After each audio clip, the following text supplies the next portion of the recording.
नमस्कार दोस्तों, स्वागत है आपका मेरे चैनल में।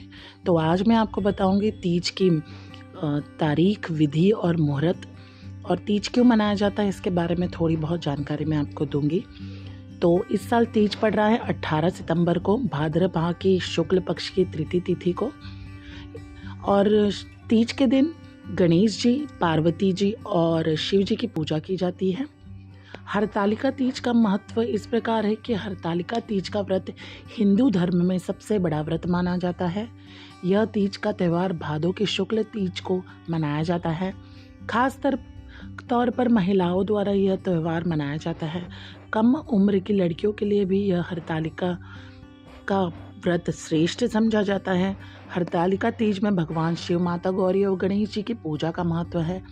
यह व्रत निराहार एवं निर्जला किया जाता है। नाच गाने के साथ इस व्रत को किया जाता है। हरतालिका नाम क्यों पड़ा वो भी मैं आपको बताऊंगी। माता गौरी के पार्वती रूप में वे शिव जी को पति रूप में चाहती थी, जिस हेतु उन्होंने कठिन तपस्या की थी। उस वक्त पार्वती की सहेलियों ने उन्हें अगवा कर लिया था। इस कारण इस व्रत को हरतालिका कहा गया है, क्योंकि हरत मतलब अगवा करना एवं आलिका मतलब सहेली, अर्थात सहेलियों द्वारा अपहरण करना हरतालिका कहलाता है। शिव जैसा पति पाने के लिए कुंवारी कन्या इस व्रत को विधि विधान से करती है। हरतालिका तीज कब मनाई जाती है? हरतालिका तीज भाद्रपद माह की शुक्ल पक्ष की तृतीय तिथि के दिन मनाया जाता है। यह आमतौर पर अगस्त सितंबर के महीने में ही आता है। इसे गौरी तृतीय व्रत भी कहते हैं। इस वर्ष 18 सितंबर सोमवार को मनाया जाएगा। हरतालिका तीज व्रत नियम। हरतालिका व्रत निर्जला किया जाता है, अर्थात पूरा दिन एवं रात अगले सूर्योदय तक जल ग्रहण नहीं किया जाता। हरतालिका व्रत कुंवारी कन्या, सौभाग्यवती महिलाओं द्वारा किया जाता है। हरतालिका व्रत का नियम है कि एक बार प्रारंभ करने के बाद छोड़ा नहीं जाता। इसे प्रति वर्ष पूरे नियमों के साथ किया जाता है। हरतालिका व्रत के दिन रत जग्गा किया जाता है। पूरी रात महिलाएं एकत्र होकर नाच गाना एवं भजन करती हैं। नए वस्त्र पहनकर पूरा श्रृंगार करती है।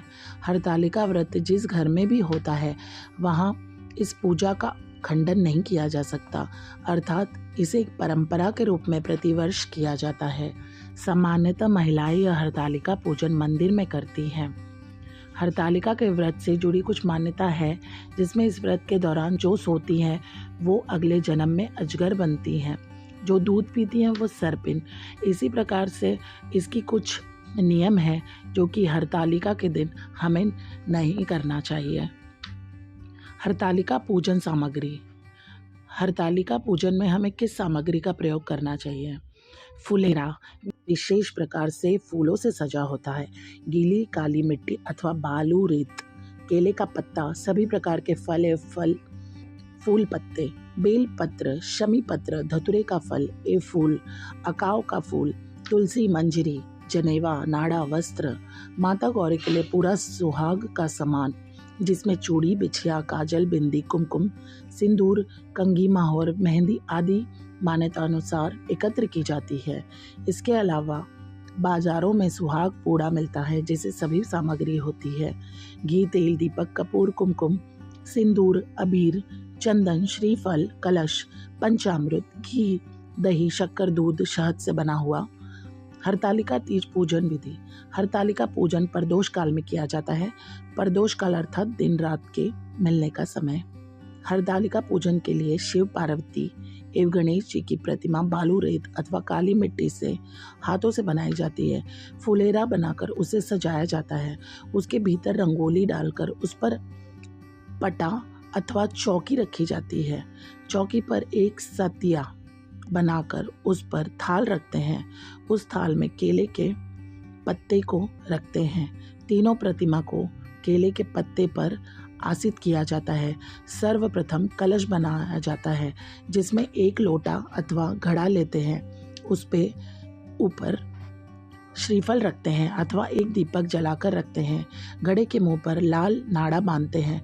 घड़े पर सतिया बनाकर उर पर अच्छत चढ़ाया जाता है।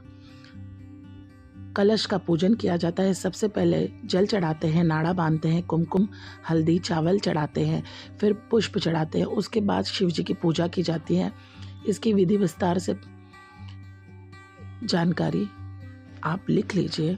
कलश के बाद गणेश जी की पूजा की जाती है। उसके बाद माता गौरी की पूजा की जाती है, उन्हें संपूर्ण श्रृंगार चढ़ाया जाता है। उसके बाद हरतालिका की कथा पढ़ी जाती है, फिर सभी मिलकर आरती की जाती है, जिसमें सर्वप्रथम गणेश जी की आरती, फिर शिव जी की आरती, फिर माता गौरी की आरती की जाती है। पूजा के बाद भगवान की परिक्रमा की जाती है। रात भर जागकर 5 पूजा एवं आरती की जाती है। सुबह आखिरी पूजा के बाद माता गौरा को जो सिंदूर चढ़ाया जाता है, उस सिंदूर से सुहागन स्त्री सुहाग लेती है। ककड़ी एवं हलवे का भोग लगाया जाता है। उसी ककड़ी को खाकर उपवास तोड़ा जाता है। अंत में सभी सामग्री को एकत्र कर पवित्र नदी व कुंड में विसर्जित किया जाता है। हरतालिका तीज व्रत कथा। यह व्रत अच्छे पति की कामना से एक पति की लंबी उम्र के लिए किया जाता है। शिव जी ने माता पार्वती को विस्तार से इस व्रत का महत्व समझाया। माता गौरा ने सती के बाद हिमालय के घर पार्वती के रूप में जन्म लिया। बचपन से ही पार्वती भगवान शिव को वर के रूप में चाहती थी, जिसके लिए पार्वती जी ने कठोर तपस्या किया। उन्होंने कड़कती ठंड में पानी में खड़े रहकर, गर्मी में यज्ञ के सामने बैठकर यज्ञ किया, बारिश में जल में रहकर कठोर तपस्या की। 12 वर्ष तक निराहार पत्तों को खाकर पार्वती जी ने व्रत किया। उनकी इस निष्ठा से प्रभावित होकर भगवान विष्णु ने हिमालय से पार्वती जी का हाथ विवाह के हेतु मांगा, जिससे हिमालय बहुत प्रसन्न हुए और पार्वती को विवाह की बात बताई, जिससे पार्वती दुखी हुई और अपनी व्यथा सखी से कही और जीवन त्याग देने की बात कहने लगी। जिस पर सखी ने कहा, यह व्रत ऐसी सोच का नहीं है, और सखी पार्वती को हर कर वन में ले गई, जहाँ पार्वती ने छिपकर तपस्या की, जहाँ पार्वती को शिव ने आशीर्वाद दिया और पति रूप में मिलने का वर दिया। हिमालय ने बहुत खोजा पर पार्वती ना मिली। बहुत वक्त बाद जब पार्वती मिली, तब हिमालय ने इस दुख एवं तपस्या का कारण पूछा। तब पार्वती ने अपने दिल की बात पिता से कही। इसके बाद पुत्री हट के कारण पिता हिमालय ने पार्वती का विवाह शिव जी से तय किया। इस प्रकार हरतालिका व्रत अवम पूजन प्रति वर्ष भादों की शुक्ल तृतीया को किया जाता है। बोलो शिव पार्वती की जय, बोलो गणेश जी की जय, हर हर महादेव, जय शिव शंभू। और आपको हमारी वीडियो कैसी लगी, इसकी जानकारी आप हमें ज़रूर दीजिएगा और आगे भी साझा कीजिए। हम इस तरह से जानकारी आपके लिए लाते रहेंगे। तब तक के लिए इजाज़त दीजिए और हमारे वीडियो को लाइक, शेयर एंड सब्सक्राइब करना ना भूलें। धन्यवाद।